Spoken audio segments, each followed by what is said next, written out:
Bonjour à toi. Eh bien, tu peux voir un joli panier que j'ai pu réaliser ce week-end. Tu l'avais peut-être compris dans la vidéo d'hier. Voilà, ce week-end, c'était ma réalisation. J'étais dans un stage de vannerie, donc avec le but du jeu de faire ce qu'ils appellent un panier de vendange. Donc là, ben, c'est ce que tu peux voir, hein, c'est celui-là.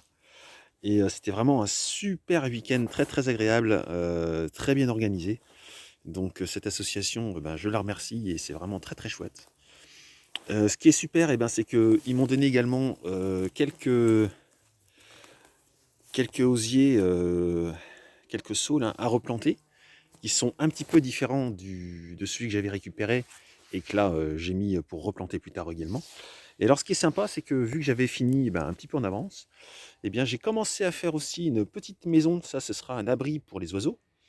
Bon, je l'ai peut-être fait un peu plus grosse que ce que j'aurais dû finalement, parce que les oiseaux, ils ont peut-être pas besoin d'autant de place. Mais en tout cas, ça devrait à peu près le faire. Donc là, j'en suis arrivé à...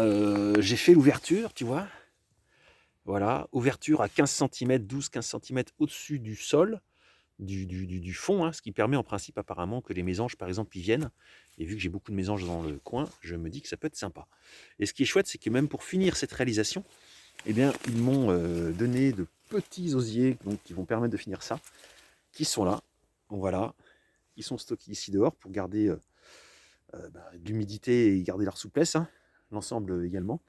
Donc voilà, très très heureux de ce week-end qui était vraiment très instructif et qui va me permettre par la suite eh bien, de continuer de faire des paniers, des corbeilles, etc., parce que j'ai quand même commencé à bien comprendre le principe. Je te souhaite une belle journée et à demain pour notre vidéo. Au revoir.